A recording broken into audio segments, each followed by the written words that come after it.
사장 말씀. 신약 286쪽에 있습니다. 자, 우리 먼저 믿음의 고백으로 하나님 앞에 나가겠습니다. 하나님은 나를 사랑하신다. 하나님은 나를 향한 크고 놀라운 계획을 갖고 계신다. 하나님은 나와 동행하시며 풍성한 삶으로 인도하신다. 아멘. 그런 하나님을 기대하십니까? 아멘. 우리 성도님들의 기도, 또 그리고 우리 성경학교를 해보니까 우리 아이들도 너무 이런 것을, 그러니까 표현은 못했지만 굉장히 바라고 있었던 것 같아요. 그래서 저희가 우여곡절은 많았지만, 왜냐하면 이제 코로나가 점점 조금 확진자도 늘어가고 하는 중에 참 그 부모님들하고 통화하고 보내니 안 보내니, 또 저희가 1박 3일을 했는데 캠프에 그러니까 1박을 하니 안 하니 뭐 이런 것들 때문에 제가 거의 한 2주간은 초죽음이 됐던 것 같아요. 이런 것들. 근데 너무너무 감사하고 재미있었던 것은 부모님들이 이제 동신교회 공동체를 믿는다는 거예요. 믿고 그다음에 성도님들이 불같이 기도를 하시니까 이제 사탄 마귀의 전략은 뭐예요? 오늘도 우리가 이제 그런 말씀이 나오는데, 전략은 못 모이게 하고, 그다음에 특별히 어린 영혼들에게 복음이 들어가는 거는 어떻게 해서든지 막으려고 하잖아요. 그래서 이제 그런 관점에서 본다면 우리가 성도님들의 기도와 또 물질의 후원, 그다음에 같이 함께 하시는 것 때문에 우리가 소소하게 좀 승리한 그런 성경학교가 아니었나 이렇게 생각하고요. 그다음에 저희가 8월 달 내내 우리가 후속 또 프로그램을 할 거거든요.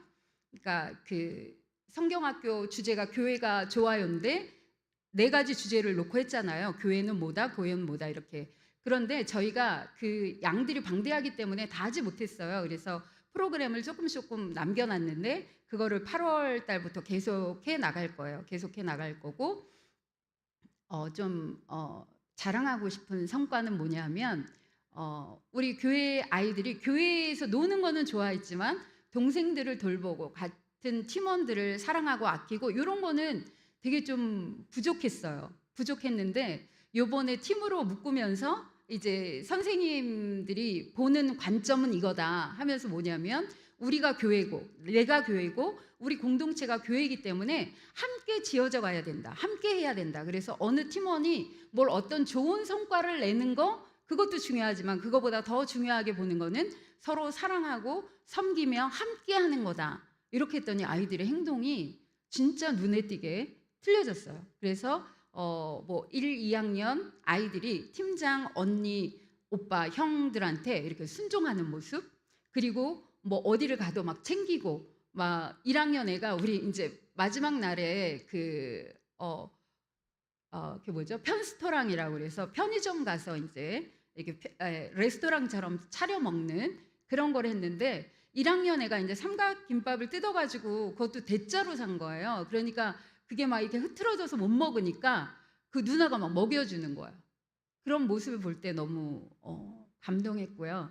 이것이 지속적으로 아이들이 이렇게 자기의 믿음의 뿌리를 내리고 하나님의 말씀에 순종하는 것을 계속 배워나가도록 또 기도 부탁드립니다. 자, 오늘 우리가 고린도후서 2장부터 4장을 볼 건데요. 참 쉽지 않은 편지입니다. 왜냐하면 우리가 속사정을 모르기 때문이에요. 저랑 저희 남편 이효성 전도사랑 제가 이 편지글을 읽으면서 제때 생각이 났어요. 30년 전이에요. 30년 전이라서 지금처럼 뭐가 있는 것도 아니고 어떻게 했냐면 국제전화. 근데 국제전화 비용이 너무너무 비쌌어요. 특히 아르헨티나는 남미에 있기 때문에 통신이 그때 우리나라보다도 더 발달하지 않았어요.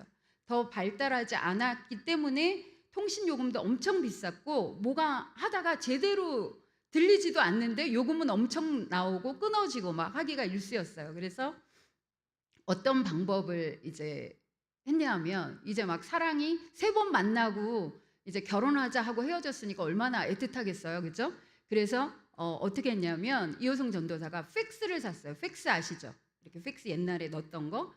그래가지고 거기에다 팩스로 맨날 이제 편지를 써가지고 보내는 거예요. 그러면 저는 개인적으로 팩스가 없으니까 전화 받는 그 전신국이 있어요. 전신국. 거기 가서 그 팩스를 받아보는 거예요. 그게 이제 편지를 한번 붙이면은 한 달 이상이 걸리니까 그렇게는 못하고 이제 팩스로 주고받고 했는데 이게 돈이 진짜 많이 들더라고요. 제가 그때 용돈을 한 200불에서 300불 탄 것 같은데 그거를 다 그 통신비로 다 썼던 그런 기억이 있습니다. 그런데 그렇게 거의 매일 주고받다시피 한 팩스, 그다음에 편지 이렇게 했는데도 저희 간에 잠깐 오해가 있었던 적이 몇 번 있었어요. 뭐 자세한 거는 말씀드릴 수 없지만 이렇게 주고받는 이 내용, 그 깊은 내용까지 만약에 저희 팩스를 누가 다른 사람이 이렇게 읽었다 그러면은 바로 이해할 수 있을까요? 이 남녀가 지금 뭐라는 거야? 뭐가 어쨌다는 거야? 이렇게 되겠죠. 지금 우리가 고린도 후서를 볼 때 그런 마음이 들어요. 이게 도대체 뭐 어쨌다는 거야? 예 하는데 또 뭐 아니요 하는 게 아니다. 뭐 이게 도대체 뭐 무슨 말인지 알 수가 없어요. 그래서 우리가 지금 고린도 교회와 그 사도 바울 그 팀 가서 그 교회를 세운 이 팀 간의 갈등, 그것을 해소하는 것을 우리가 고린도 전서에서 봤는데 그것이 다 해소된 것이 아니라 또 더 큰 문제가 생겨서 이제 고린도 후서를 쓰고 있구나 생각해야 되고요. 그 속 안에 있는 갈등이 뭔지를 먼저 우리가 좀 미리 공부한 다음에 오늘 2장, 3장, 4장을 읽으면 훨씬 쉬워요. 그리고 제가 나눠드린 거 개역 개정하고 그다음에 세번역이나 한글로 읽는 거를 권장해 드립니다. 왜냐하면 아하고 틀린 것처럼 굉장히 세번역이라 하면 조금 더 이해가 갑니다. 아주 잘 가는 것은 아니지만. 그래서 우리가 고린도 전서, 고린도 후서 우리가 지금 어디에 와 있는가. 왜냐하면 역사적 사실이잖아요. 사도 바울이 지금 1차, 2차, 3차 선교 여행을 쭉 하고 있는 중에 3차 선교 여행 중에 고린도 전서를 썼고 그다음에 고린도 후서를 쓰게 되는 그것을 잠깐 우리가 복습하고 짚고 넘어가도록 하겠습니다. PPT 보여주세요. 네. 지금 3차 전도 여행 중에 에베소에서 고린도 전서를 썼습니다. 그래서 편지를 보냈죠. 그 문제들이 뭐가 있었어요? 문제를 들고 왔잖아요. 스데바나, 부드나도, 그 다음에 아가이고, 이 사람들 결혼 문제, 우상의 고기를 먹어도 되냐, 먹지 말아야 되냐, 여인들이 너울 쓰는 문제, 성만찬 문제, 부활 문제, 은사 사용 문제, 그 다음에 심지어 고린도 교회 내에 음행 문제가 있다. 그리고 세상 법정에 소송한다. 이런 모든 문제에 답변으로 착착착착 해서 써보낸 게 고린도 전서예요. 그래서 잘 해결됐겠지 했는데 이번에는 소문이 들려오는데 뭐예요? 바울이 가짜래. 이렇게 소문이 들려오는 거예요. 이게 누구예요? 우리가 아직 읽지는 않았지만 1차 선교 여행 때 세운 갈라디아 교회에 고린도에서 2차 선교 여행 때 편지를 쓰거든요.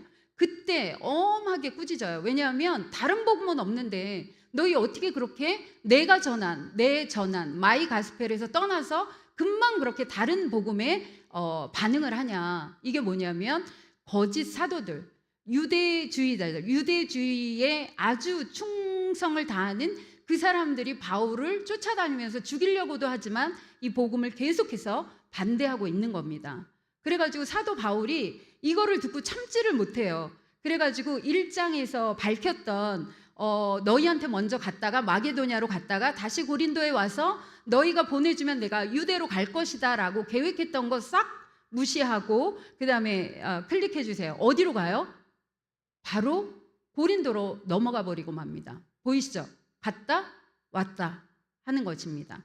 자, 그러면 우리가 어디를 짚고 가야 되냐면요. 고린도후서 지금 2장이지만 12장으로 한번 가볼게요. 12장 14절.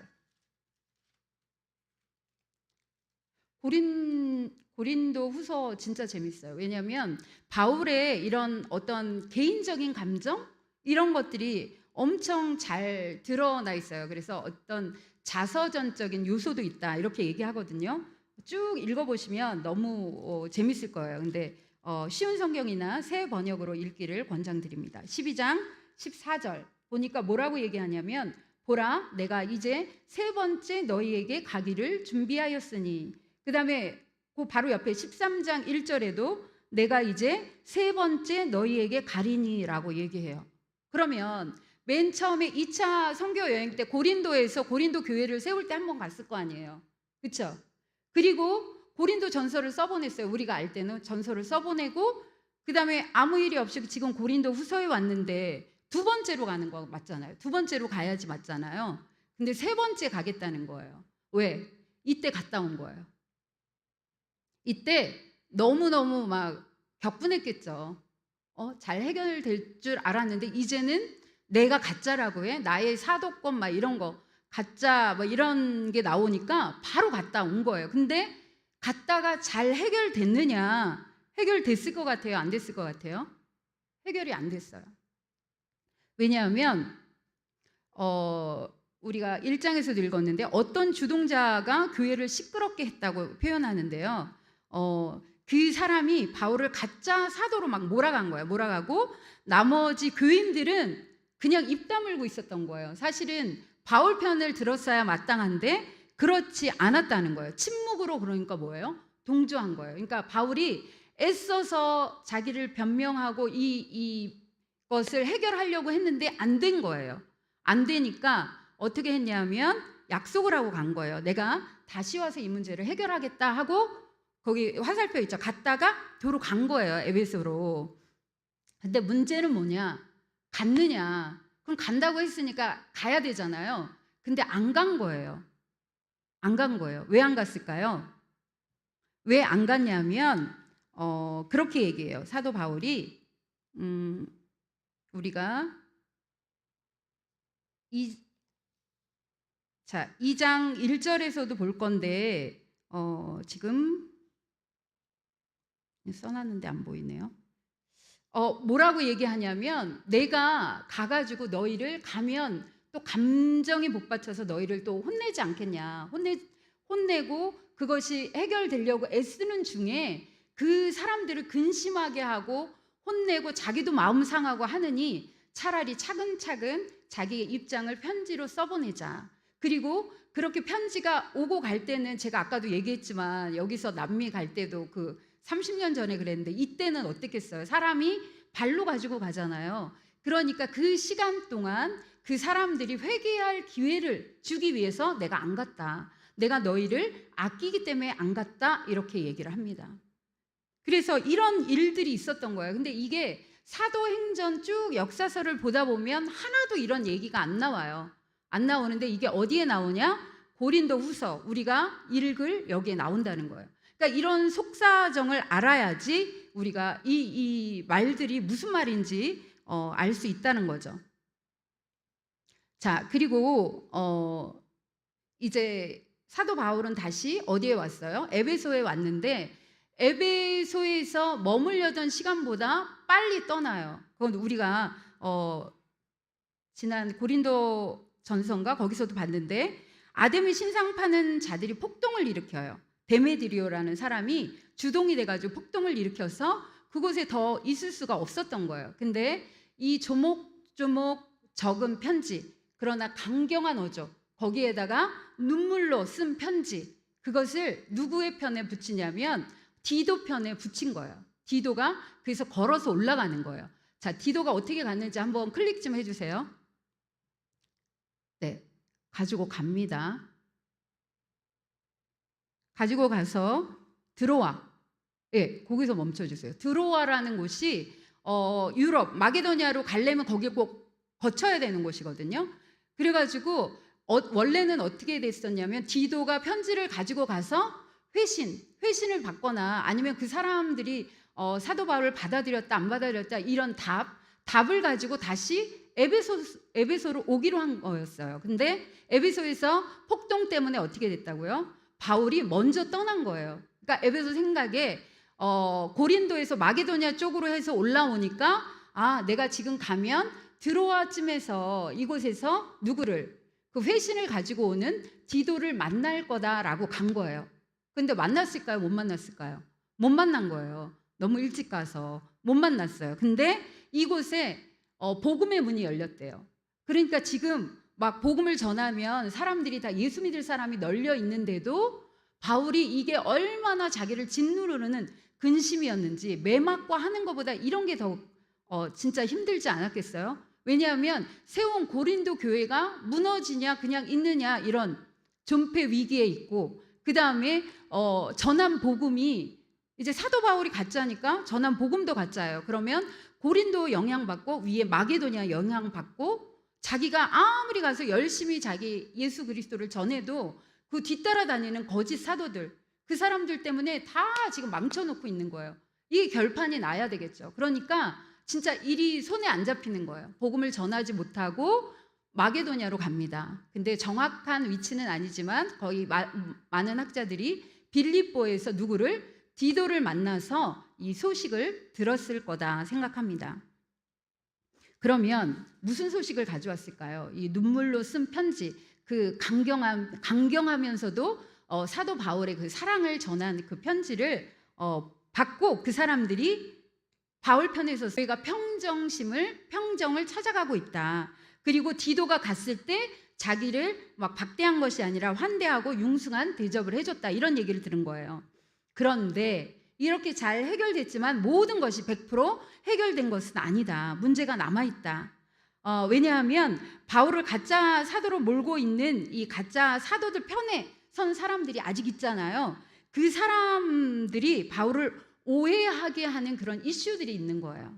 이거를 이제 콕콕 집어서 가서 봤으니까 형편을 디도가 얘기하는 거예요. 첫 번째 뭐냐면 여행 계획을 이랬다 저랬다 한다는 거예요. 이게 이해하면 일정에서 읽었던 그런 얘기예요. 그래가지고 이중인격이다 라는 얘기고, 그 다음에 추천서 라이센스가 없이 일하는 사람이다. 이거 고린도후서 이제 2장 17절부터 나오는데 우리가 읽을 거고요.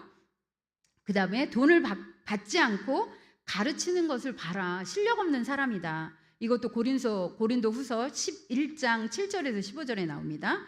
그 다음에 심지어 성도들의 돈을 갈취하는 사람이다 라고 얘기합니다. 고린도후서 12장 13절에서 21장. 그 다음에 헤어져 있을 때 글을 써먹을 때는 필력이 있고 강한데 막상 만나서 얼굴을 대하고 보면 말주변이 너무 대대하다. 고린도라는 도시가 굉장히 수사하게 발달했다고 그랬죠. 말 잘하는 사람을 되게 높이고 그 다음에 엘리트주의가 굉장히 팽배했던 그런 곳이기 때문에 바울이 말 못하는 거 갖고 너무 말이 많았던 거예요. 자, 이런 얘기를 듣고 만약에 내 얘기다, 아니면 우리 담임 목사님 얘기다, 뭐 우리 전도사님 얘기다, 부목사님 얘기다, 아니면 내 얘기다 하면 여러분들 어떻겠어요? 자존심도 상하고 아마 그냥 다 때려치고 싶은 생각? 그랬을 것 같은데 바울은 아니에요. 별것 아니구나. 조그만 것에서 비롯되는 오해구나. 내가 편지를 보내서 조목조목 오해를 풀어야지. 이렇게 생각하고 쓴 것이 고린도후서예요. 이제 좀 베이스가 이해가 가시죠? 그래서 우리가 고린도후서를 읽어야 되고, 그리고 바울이 이제 이런 건수가 많잖아요. 제가 얘기한 게 5가지거든요. 이거를 직접적으로 들어가는 것이 아니라 뭘 할까 하다가 에베소에서 폭동이 일어나서 죽을 뻔하고 너무너무 고생하거든요. 에베소에서 그 폭동 중에 내가 죽을 것 같은 이것에 너희들은 나의 위로다라고 시작하는 편지가 고린도후서예요. 그래서 우리가 지난주에 1장을 읽었는데, 그래서 1장 1절부터 11절 고린도 교회 문제가 해결돼서 아시아 에베소 폭동 중에도 내가 너무 많은 위로를 받는다. 그래서 계속해서 위로. 제가 저기를 해봤는데 엄청 많더라고요. 여러분도 한번 다시 위로를 동그라미 치면서 한번 읽어보시면 좋을 것 같아요. 그 다음에 1장 12절에 14절은 100%다 이제 나를 믿지 않는다는 걸 알고 있다. 그렇지만 나는 양심상 떳떳하다. 이렇게 얘기하면서 이제 오늘 읽을 1장 15절부터 쭉 연결되는 거거든요. 2장 11절까지가 아직 세 번째로 못 간 것은 또다시 피차 마음 아프고 근심이 생길까 봐, 그러니까 여러분을 진짜 사랑하고 아끼기 때문에 못 간 거다라는 말을 지금 1장 15절부터 하고 있습니다. 그래서 1장은 지난주에 읽었으니까 다 읽진 않고요. 23절을 한번 읽어보도록 하겠습니다. 23절. 자, 23절 찾으셨죠? 시작.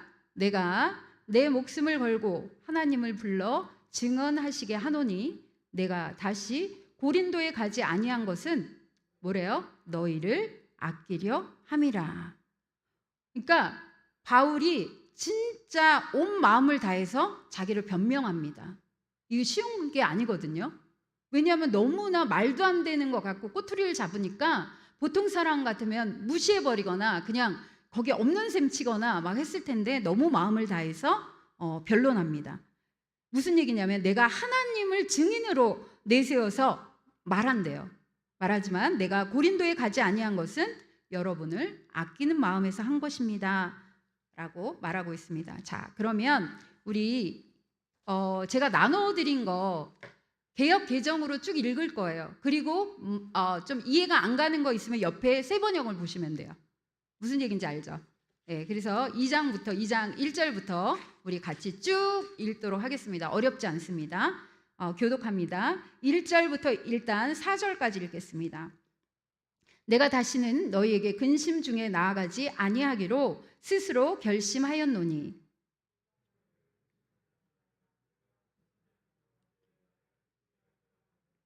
내가 이같이 쓴 것은 내가 갈 때 마땅히 나를 기쁘게 할 자로부터 도리어 근심을 얻을까 염려함이요 또 너희 모두에 대한 나의 기쁨이 너희 모두의 기쁨인 줄 확신함이로다.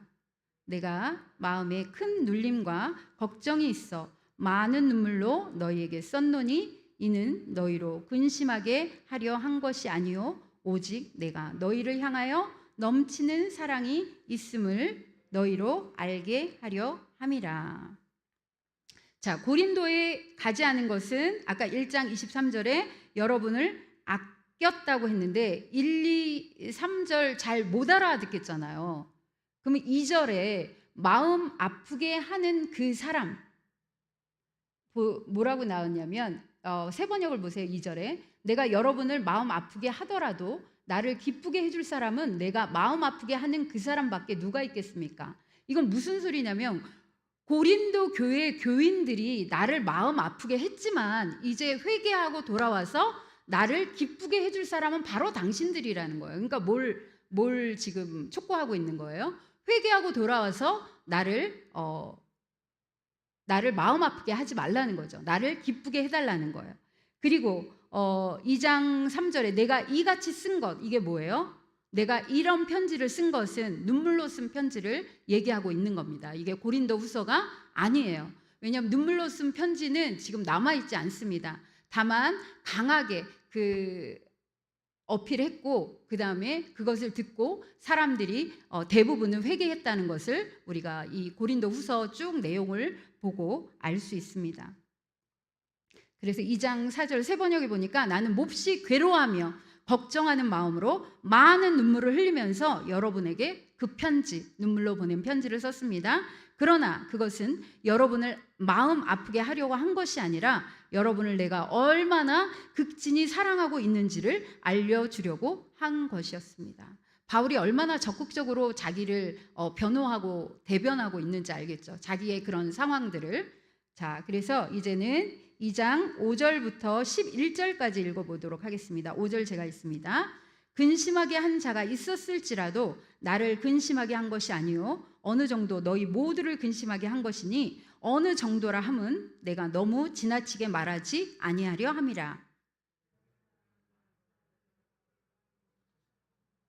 그런즉 너희는 차라리 그를 용서하고 위로할 것이니 그가 너무 많은 근심에 잠길까 두려워하노라. 너희가 범사에 순종하는지 그 증거를 알고자 내가 이것을 너희에게 썼노라.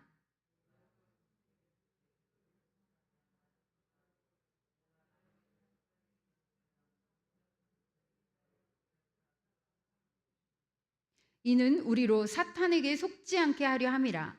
우리는 그 계책을 알지 못하는 바가 아니라. 자, 2장 5절에 근심하게 한 자가 뭐예요? 누가 마음을 아프게 하였다며. 그러니까 사도 바울과 고린도 교회의 그 사람들, 그러니까 문제를 일으킨 사람을 얘기해요. 문제를 일으켰다면 실은 나를 마음 아프게 한 것이 아니라, 과장하지 않고 말해서 어느 정도 여러분 모두를. 왜냐하면 다 시달렸잖아요. 사실은 바울의 사도권을 들먹이면서 그를 괴롭힐 목적이었지만, 그것 때문에 고린도 교회 모두가 몸살을 앓았다는 그 내용입니다. 자, 그 다음에 2장 6절을 보니까 여러분 대다수는 그러한 사람에게 이미 충분한 벌을 내렸습니다. 이게 뭐냐 하면, 어떤 교회에서 치리해서 어디를 내쫓는다든가 아니면 고소해서 어디 감옥에 집어넣는 이런 그런 것이 아니라, 단체적으로, 그러니까 많은 사람들, 대다수의 바울을 인정하는 사람들이 이제 어떻게 한 거예요? 그 사람을 비난하고 책망한 거죠. 그러니까 한 사람이, 내가 이제 잘못한 사람인데 교회 집사님, 권사님, 장로님, 목사님, 부목사님 다 나를 뭐라고 해요. 그게 이미 충분한 벌을 받은 거라는 거죠. 그러니까 이제는 어떻게 해요?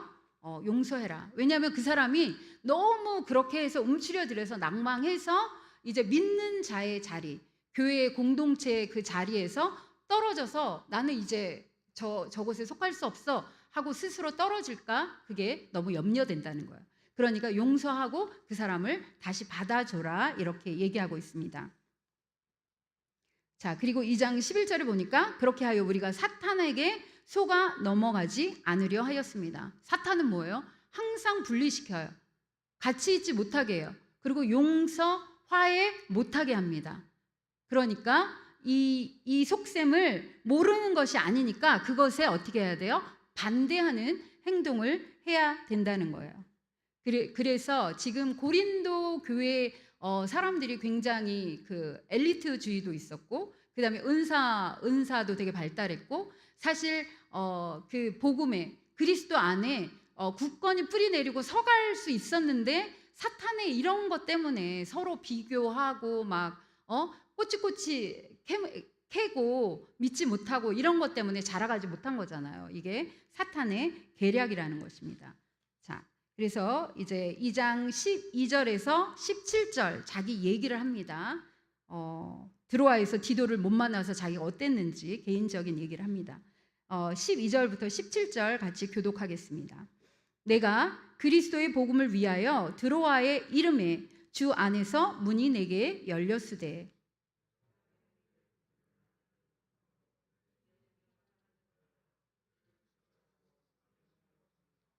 항상 우리를 그리스도 안에서 이기게 하시고 우리로 말미암아 각 처에서 그리스도를 아는 냄새를 나타내시는 하나님께 감사하노라.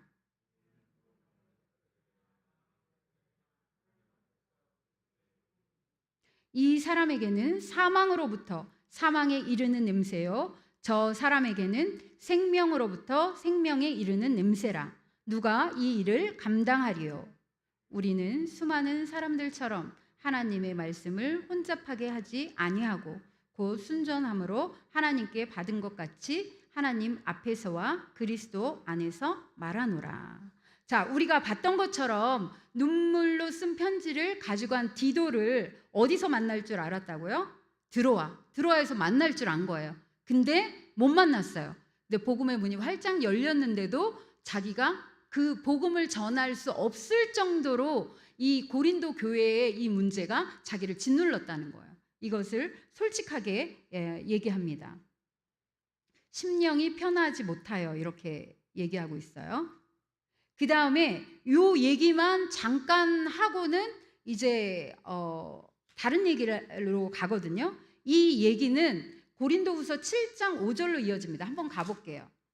그래야지 나중에 읽으실 때도 이게 어떻게 되는지를 아실 수 있을 거예요. 자, 5절 같이 한번 읽어보도록 할게요. 시작. 우리가 마게도냐에 이르렀을 때에도 우리 육체가 편하지 못하였고 사방으로 환난을 당하여 밖으로는 다툼이요 안으로는 두려움이었노라. 6절. 그러나 낙심한 자들을 위로하시는 하나님이 디도가 오므로 우리를 위로하셨으니 하고 쭉 나와요. 그러니까 여기선 못 만났는데 마게도냐, 유럽으로 갔는데 거기에서 뭐예요? 디도를 만난 거예요. 근데 너무너무 이때 육체적인 고통, 정신적인 그 고린도 교회 때문에 압박 이런 것 때문에 너무 시달렸는데 하나님이 디도가 옴으로 해서 위로해 주셨다고 이렇게 간증하고 있습니다. 자, 그다음에 14절 보니까 항상 우리를 그리스도 안에서 이기게 하시고, 이렇게 딱 그냥 보면 이게 항상 우리는 예수 때문에, 예수 승리, 나의 승리 뭐 이렇게 되는 것 같잖아요. 근데 원어적으로 보면 그런 게 아니라 2장 14절 새 번역을 한번 같이 읽어볼게요. 시작. 그러나 그리스도의 개선 행렬에 언제나 우리를 참가시키시고 그리스도를 아는 지식의 향기를 어디에서나 우리를 통하여 풍기게 하시는 하나님께 감사를 드립니다. 뭘 승리해서 감사하는 게 아니라 이때 그 개선 장군이 이렇게 자기의 업적을 자랑하기 위해서 이제 말 타고 막 들어오잖아요. 그러면 뒤에는 그 탈취물들 있죠. 탈취물들을 싣고 그다음에 그 맨 뒤에는 포로들을 묶어가지고 이렇게 같이 행진을 했다고 합니다. 이 장면을 연상시켜야 돼요. 그래서 이게 무슨 뜻이냐면 그리스도의 포로가 된 바울은 하나님의 개선 행렬에 참여하여 함께 행진하는 것을 감사한다는 거예요. 그리스도의 포로가 됐다. 여러분들이 생각해 보신 적 있어요? 저는 이거를 공부하면서 맞다. 진짜 저는 이민 가서도 10년 만에 예수를 믿었거든요. 친구들 다 찾아오고 여름 때만 되면 수련회 가자고 막 몇 날 며칠을 찾아오고 그런데 한 번도 간 적이 없어요. 그 정도로 제가 강팍했던 저를 그리스도 하나님께서 예수님을 통해서 저를 포로로 잡으신 거예요. 하나님 나라에. 하나님의 전적인 그 일이 없었다면 저는 지금 오늘 여기도 없고 그 다음에 영원한 생명을 소유할 수도 없었겠죠. 그러니까 이게 너무너무 감사한 거예요. 지금 바울이 얘기하는 것도 그런 의미입니다. 자기가 너무너무 지금 자기를 죽이려고 따라다니는 이 거짓 사도들, 이 사람들처럼 예수 믿는 자들을 핍박하고 그냥 너무너무 열심을 냈었잖아요. 그런 자기를 그리스도를 통해서 예수를 다메섹 도상에서 만나게 하심으로 그리스도의 포로가 되게 하신 거예요.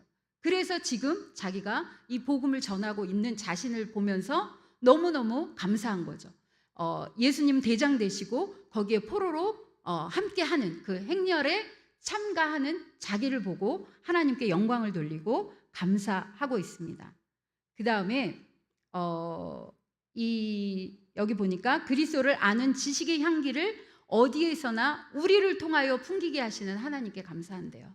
바울과 바울의 동역자들을 통해서 바울이 만난 하나님, 바울이 얘기하는 그의 가스펠, 마이 가스펠을 전하게 하시는 거예요. 그러면 개선 장군이 들어오면 이렇게 향을 피워가지고 그 향기를 내는데 그런 향기처럼 그리스도의 향기를 내는데 자기와 동역자들을 사용해 주시는 것을 지금 감사하고 있습니다. 우리도 이런 감사가 넘쳤으면 좋겠어요. 우리 동신교회 모든 성도님들이 이런 그리스도의 포로된 자 돼서 포로 됐으니까 이제 꼼짝없이 그리스도를 따라가는 거잖아요. 포로된 자 돼서 이렇게 그리스도의 향기를 풍기는 그런 저와 여러분들 됐으면 좋겠습니다. 자, 15절에 보니까 우리는 구원을 얻은 사람들 가운데서나 멸망을 당하는 사람들 가운데서나 하나님께 바치는 그리스도의 향기다. 그리고 2장 17절에 보니까 우리는 수많은 사람들처럼 하나님의 말씀을 혼잡하게 하지 않는데요. 거짓 사도들이 이렇게 한 거예요. 근데 이게 원어적으로 보면 우리나라도 그렇게 하던데 과일을 이제 딸기를 샀어요. 그럼 위에는 막 씨알도 굵고 너무 먹음직스럽고 큰 게 좋은 게 있는 거예요. 근데 아랫줄에 가면 뭐예요? 그거보다는 항상 보면 거의가 알도 작고 어떤 것은 물러져 있는 것을 보게 됩니다. 이게 혼잡게 하는 거예요. 아니면 포도주 같은데 물을 타는 행위, 이것을 혼잡하게 한다고 얘기합니다. 그리고 이런 일을 누가 감당할 수 있겠습니까? 라고 얘기합니다. 왜 이제 이런 이야기를 16절, 17절에서 하냐 하면 이런 일은 오직 하나님의 은혜와 인도하심으로 할 수 있고 멸망을 당하는 사람들에게 죽음에 이르게 하는 죽음의 냄새가 되고, 뭐가? 복음이 구원을 얻는 사람들에게는 생명에 이르게 하는 생명의 향기가 되는데, 이 향기를 퍼뜨리라고 그리스도께서, 예수님께서 자기와 동역자들을 포로 되게 하셔서 그 일에 사용해 주시는 것이 감사하다고 얘기하는 겁니다. 한마디로 쭉 얘기하면. 자, 이해가 가셨죠? 그래서 2장 17절에 세 번역을 보세요. 우리는 저 많은 사람들처럼, 거짓 사도들, 거짓 그리스도인들처럼 하나님의 말씀을 팔아서 먹고 살아가는 장사꾼이 아닙니다. 우리는 하나님께서 보내신 일꾼답게 진실한 마음으로 일하는 사람들입니다. 우리는 하나님이 보시는 앞에서 그리스도 안에서 말하는 것입니다. 자기는 그 사람들과는, 자기네는 틀리다 얘기하면서 이제 3장으로 가서 3장에서 우리는 충성된 참된 일꾼이라는 것을 계속해서 변론합니다. 자, 그래서 3장부터는 새 언약의 일꾼으로 바울과 그 동역자들이 부름받았다는 것을 강조합니다. 자, 고린도 후서 1장에서 이제 우리가 5장까지 1절에서 5절까지 읽을 건데요. 이거는 뭘 염두에 두고 썼냐면 바울 너 추천서 없지? 그러니까 가짜야. 이런 말들을 염두에 두고 이제 자기를 변론하기 시작합니다. 1절 제가 읽겠습니다. 우리가 다시 자천하기를 시작하겠느냐? 우리가 어찌 어떤 사람처럼 추천서를 너희에게 붙이거나 혹은 너희에게 받거나 할 필요가 있느냐?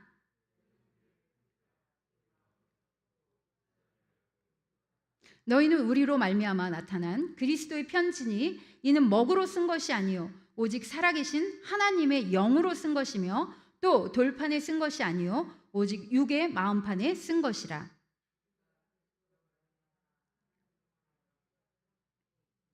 우리가 무슨 일이든지 우리에게 난 것 같이 스스로 만족할 것이 아니니 우리의 만족은 오직 하나님으로부터 나느니라. 아멘. 자, 1절, 2절 그 세 번역으로 한번 읽어볼게요. 우리가 이렇게 말하는 것이 우리 자신을 치켜 올리는 말을 늘어놓는 것입니까? 자, 이렇게 내세우는 것입니까? 아니면 어떤 사람들처럼, 어떤 사람들은 누구예요? 거짓 교사들이, 거짓 사도들이죠. 우리가 여러분에게 보일 추천장이나 여러분이 주는 추천장을 필요로 하는 사람들이겠습니까? 되묻는 거예요. 그리고 2절에 여러분이야말로 우리를 청거하여 주는 추천장입니다. 그것은 우리 마음에 적혀 있습니다. 모든 사람이 그것을 알고 읽습니다. 여기에 바울의 좀 섭섭한 마음이 저는 들어있는 것 같아요. 왜냐하면 이런 거짓 사도들이 와가지고 바울 거봐 추천장도 없잖아, 말도 대대하잖아, 그러니까 먹고 살 길이 없어서 이런 일을 한다고 막 이렇게 모략했을 때 뭐예요? 이 사람들이 바울을 변호해 줘야 되잖아요. 왜냐하면 바울이 와서 고린도 교회를 세웠고 그가 그 자기의 복음을 전했을 때 그것을 받아들인 사람이 고린도 교회 사람들이잖아요. 그러니까 이 바울이 얘기하는 것은 우리의 추천장, 우리가 청구하는 추천장은 바로 너희들이다. 그리고 그 추천장은 어디 딴 데 쓴 것이 아니라 어디예요? 너희들의 마음에 쓴 것이다 라고 얘기합니다. 그리고 모든 사람이 그것을 안다. 왜냐하면 복음을 들었으니까 그들이 예수를 믿고 거듭나서 지금 그리스도인, 예수께 속한 사람들처럼 살아가고 있는 거잖아요. 그러니까 그 사람들이 증거라는 거예요. 고린도 전서에서도 비슷한 얘기를 했었습니다. 자, 그래서 3절에 보니까 여러분은 분명히 그리스도께서 쓰신 편지입니다. 근데 우리는 그것을 작성하는데, 그 편지를 쓰는데 하나님께서 누구를? 바울과 그 일행을 사용하셨다는 거예요. 그래서 뭘 비교하냐면 돌판에 전에는 썼던 거고 지금은 마음판에 쓴다는 것과 그 다음에 거짓 사도들의 추천서에 비할 거냐, 너희들은 바울의 추천서는 진짜다, 바로 너희들이다, 이렇게 강조를 하고 있습니다. 자, 그래서 3장 5절에 우리가 이런 일을 할 수 있는 자격이 우리에게서 났다고 생각하지 않습니다. 우리의 자격은 누구에게? 하나님께로부터 납니다 라고 결론을 맺습니다.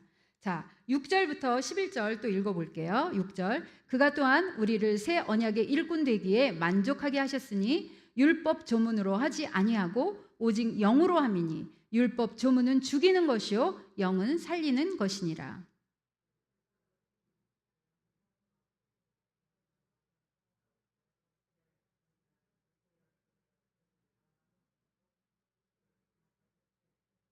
하물며 영의 직분은 더욱 영광이 있지 아니하겠느냐.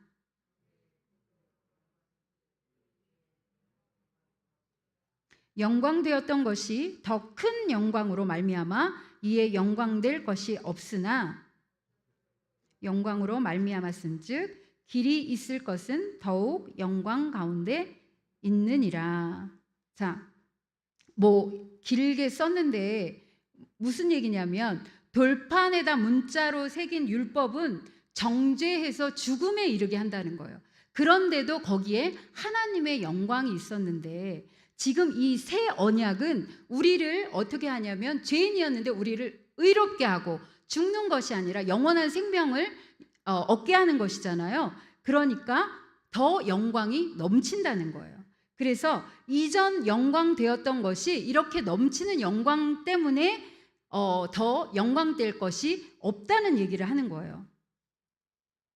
그래서 3장 11절에 이렇게 얘기하십니다. 새 번역으로 보면 잠시 있다가 사라져 버릴 것도 생길 때에 영광을 입었으니 길이 남을 것은 더욱 영광 속에 있을 것입니다. 라고 얘기하면서 지금 자기의 직분, 새 언약의 말씀을 맡은 그 자기의 직분이 이렇게 영광스럽다는 것을 얘기하고 있습니다. 그래서 3장 12절부터 우리 3장 마지막까지 읽어보도록 할게요. 12절 우리가 이 같은 소망이 있으므로 담대히 말하노니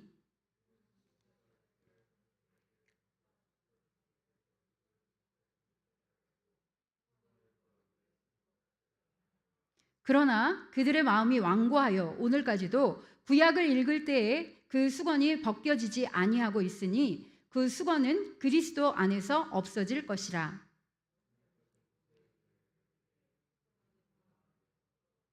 그러나 언제든지 주께로 돌아가면 그 수건이 벗겨지리라. 우리가 다 수건을 벗은 얼굴로 거울을 보는 것 같이 주의 영광을 보매 그와 같은 형상으로 변화하여 영광에서 영광에 이르니 곧 주의 영으로 말미암음이라. 자, 3장 12절에 우리는 이런 소망을 가지고 있으므로 아주 대담하게 처신합니다. 이렇게 돼 있거든요. 이런 소망은 뭐냐면 새 언약의 직분은 월등하고 영원하게 앞에 쭉 얘기했던 이 직분을 맡은 사람은 하나님이 자신을 용서하시고 받아들일 것이라는 확신에 차서 일한다는 거예요. 그게 누구라고요? 바울을 가르치는 거예요. 바울과 그 동역자들이라는 거예요. 그리고 모세가, 이거 우리가 아는 얘기잖아요. 모세가 그 십계명을 받았을 때 얼굴에 광채가 나서 가리잖아요. 근데 우리는 지금 이 새 언약의 일꾼들은 그렇게 하지 않는다는 거예요. 왜냐하면 그 너울이 그리스도 안에서 제거되기 때문에 그 전에는 뭔가를 희미하게밖에 볼 수 없었어요. 왜냐하면 율법이었기 때문에. 하지만 지금은 새 언약이기 때문에 그 너울이 그리스도 안에서 제거된다는 거예요. 그래서 오늘날 우리가 이 너울, 수건 이거는 하나님과 예수님 모르는 무지와 불신앙으로 볼 수 있고요. 또 교회 안에 들어왔다면 교회 안에서 그 복을 바라는 기복신앙, 그 다음에 번영신앙, 내 자식 잘 되게, 이왕이면 뭐 결혼 잘하게, 이왕이면 좋은 대학 가게, 이런 모든 것들이 이런 수건이라는 거죠. 그런데 이렇게 얘기합니다. 3장 14절에 그 너울은 그리스도 안에서 제거된다고 얘기해요. 벗겨진다. 그러니까 미리 뭐 벗을 필요도 없이 벗겨지는데 이게 우리가 교회에 한 발을 딛고 세상에 좀 발을 이렇게 걸쳤다. 그럼 벗겨질까요? 온전히? 제 생각에는 아닐 것 같습니다. 그래서 제가 이것을 좀 읽고 묵상하면서 내가 할 일이 이거구나. 우리 아이들한테 지금 다음 세대들 그냥 세상에 푹 발을 담근 것처럼 하는 아이들한테 온전히 그리스도께로 속하여서 온전히 두 발을 디딜 때 이 수건이 벗겨지고 그 영광의 하나님과 그리스도를 제대로 알고 복음 안에 거하여서 믿음에 뿌리 내리고 자라갈 수 있겠구나. 내가 할 역할은 이 수건을 자꾸 벗기는 거구나. 자꾸 쓰려고 하는 것. 여기서 좀 벗겨진 것 같다가도 집에 가고 학원에 가고 학교 가면 도로 써가지고 오는 이 수건, 너울, 이것을 벗기는 것이 제 의무라는 생각이 들었습니다. 여러분은 어떠십니까? 여러분이 만약에 쓰고 있다면 스스로 벗으시고, 여러분의 자녀들이나 누가 쓰고 있다면 이걸 벗게 해달라고. 이게 그리스도 안에 온전히 서 있을 때 벗겨지니까 그렇게 강권해 달라고 기도하는 우리가 되었으면 좋겠습니다. 자, 우리 이제 4장으로 가볼게요. 마지막 4장부터 5장 10절까지는 이렇게 직분을 얘기한 게 왜 했냐면, 그렇기 때문에 내가 어떤 환난이 있어도 나는 낙심하지 않는다. 그리고 너희 앞에서 난 양심적으로 너무너무 떳떳하다. 내가 하는 것이 아니라 하나님께서 맡기신 직분이다. 이걸 얘기하는 거죠. 이런 위대한 직분을 질그릇 같은 겉사람에 담고 있으니 그 안에 있는 것이 뭐라고요? 보물이다. 겉사람은 고생하고 후패해져 가도 속사람은 이 귀한 직분을 가졌기 때문에 영원할 것이다. 그 이야기를 쭉 하고 있습니다. 자, 1절부터 우리 6절까지 먼저 읽어볼게요. 그러므로 우리가 이 직분을 받아 긍휼하심을 입은 대로 낙심하지 아니하고,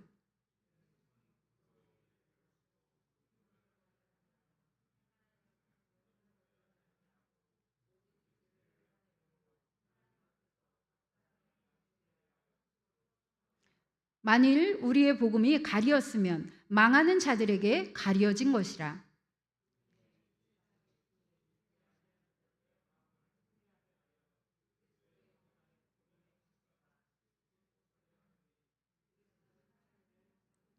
우리는 우리를 전파하는 것이 아니라 오직 그리스도 예수의 주 되신 것과 또 예수를 위하여 우리가 너희의 종된 것을 전파함이라.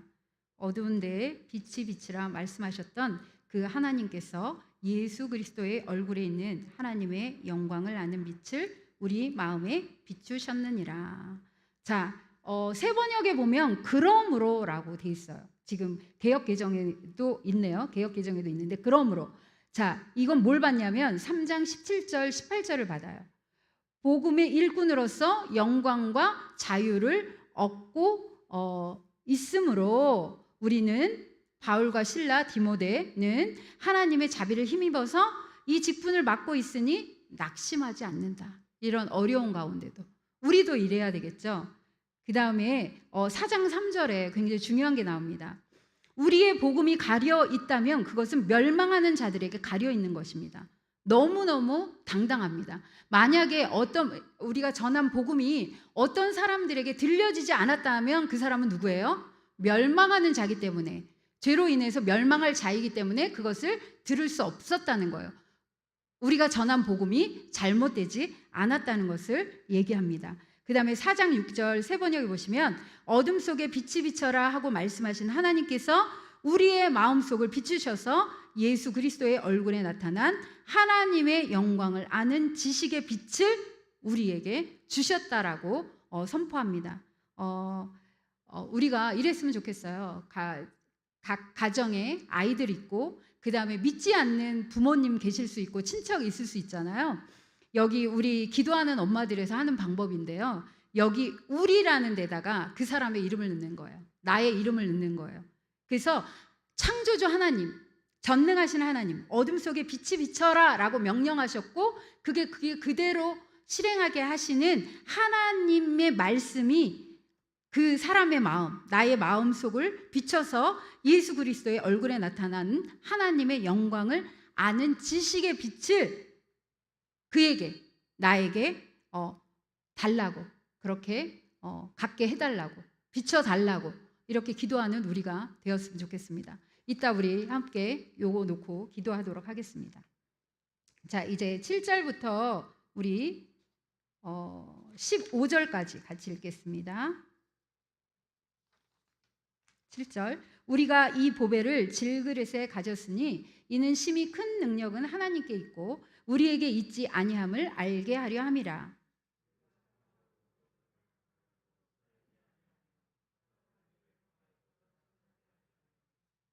우리가 항상 예수의 죽음을 몸에 짊어짐은 예수의 생명이 또한 우리 몸에 나타나게 하려 함이라.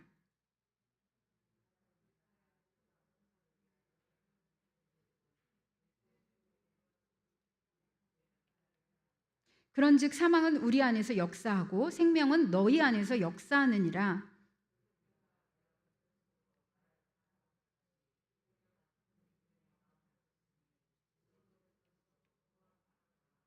주 예수를 다시 살리시니가 예수와 함께 우리도 다시 살리사 너희와 함께 그 앞에 서게 하실 줄을 아노라. 많은 사람의 감사로 말미암아 은혜가 더하여 넘쳐서 하나님께 영광을 돌리게 하려 함이라. 자, 이 4장 12절에 보면 그리하여 죽음은 우리에게서 작용하고 생명은 여러분에게서 작용합니다라고 좀 풍자적인 그런 내용을 해요. 이게 무슨 말인가 그랬는데, 그리스도께서, 예수님께서 바울의 고난과 예수 그리스도의 고난과 죽음을 통해서 사람들에게 생명을 나눠주셨잖아요. 그것처럼 바울도 하나님께서 바울의 그 고난 이런 걸 통해서 고린도 교인들 속에서 영적 생명이 역사하도록 하는 수단이 되게 해주실 것을 믿는다는 이런 이야기입니다. 좀 보기만 어렵고 나머지는 다 그냥 이해하실 수 있는 부분입니다. 그래서 우리의 정체성은 뭐냐면 질그릇, 우리의 육체 속에 우리 담긴 보배다. 이것을 쭉 얘기하고 있고요. 그 다음에 16절, 17절, 18절 같이 결론적으로 함께 3절이니까 같이 읽어보도록 하겠습니다. 시작. 그러므로 우리가 낙심하지 아니하노니 우리의 겉사람은 낡아지나 우리의 속사람은 날로 새로워지도다. 우리가 잠시 받는 환난에 경한 것이 지극히 크고 영원한 영광에 중한 것을 우리에게 이루게 함이니 우리가 주목하는 것은 보이는 것이 아니요 보이지 않는 것이니 보이는 것은 잠깐이요 보이지 않는 것은 영원함이라. 그러니까 3장부터 사도 바울이 계속 이 자기의 그런 사도직을 얘기하면서 새로운 언약을 맡은 자, 그것은 옛날에 모세가 그 너울을 쓸 정도로 그런 영광이 됐던 그 정도가 아니라 너무너무 영광스러운 그 직분을 자기가 스스로 한 것도 아니라 하나님이 자기를 맡기셨다는 거예요. 아까 포로됨 이런 단어들도 다 그런 것들을 강조하기 위함이거든요. 그리고 뭐라고 얘기하냐면 이런 것 때문에 어떤 일이 있어도 낙심하지 않는다는 거예요. 그리고 우리의 겉사람은 날로 낡아지고 하지만 속사람은 날로 새로워질 수밖에 없다는 거예요. 왜? 보배를 우리의 질그릇 안에 가졌기 때문이라는 거예요. 그래서 4장 18절 세번역에 보니까 우리는 보이는 것을 바라는 것이 아니라 보이지 않는 것을 바라본다는 거예요. 뭐예요? 하나님 나라, 하나님의 영광. 보이는 것은 잠깐이지만 보이지 않는 것은 영원하기 때문입니다. 왜 이런 말을 자꾸 썼을까요? 고린도 교회가 굉장히 현실적이에요. 그러니까 엘리트주의잖아요. 우리 지금 현대랑 너무 똑같죠. 교회 다니면서도 이왕이면 좋은 학교, 이왕이면 스펙이 화려한 사람과 결혼, 막 이런 거, 그렇죠? 그런 것 때문에 바울은 이런 이야기들을 하고 있습니다. 앞으로 5장부터 쭉 펼쳐질 이야기가 기대되시지 않습니까? 미리 5장부터 우리 쭉 해가지고 세번역이나 쉬운 성경으로 성경을 쭉 읽으시면 참 많은 도움이 될 것 같습니다. 이미 읽으신 분들도 계실 것 같고요. 그래서 제가 아까 제안한 4장 우리 몇 절이었죠? 4장 6절 여기 넣어서 우리 지금 생각나는, 자기가 만약에 이렇게 하나님의 영광을 아는 지식의 빛이, 지식이 우리한테 없다면 자기 이름을 넣으시면 돼요. 그리고 만약에 자녀 아니면 엄마 아빠 뭐 친척이 진짜 이 하나님께서 그 어둠, 왜냐하면 하나님을 아는 빛이 없으면 우리 그 사람 안에 어둠이 꽉 차 있거든요. 그것을 물러가게 하시는 이 하나님의 능력이 그 사람에게 임하도록 우리 기도했으면 좋겠고요. 그 다음에 또 한 가지는 우리 지금 유초등부는 계속해서 후속 프로그램을 할 것이고 8월 7일, 14일은 유치부 성경학교가 있습니다. 그 다음에 중고등부 또 수련회 수련 캠프가 있고 그 다음에 청년회도 있습니다. 그 여름 행사를 위해서 우리 기도해 주시고 그다음에 우리 전영준 장로님을 비롯해서 몸이 아픈 분들 하나님께서 만져주시고 이 무더운 여름, 우리 멀쩡한 사람도 견디기 힘들잖아요. 건강하게 이 여름 날 수 있도록 우리 이 기도 제목을 놓고 주여 한번 외치고 함께 기도하도록 하겠습니다. 주여, 사랑의 아버지 하나님 감사합니다. 아버지, 아직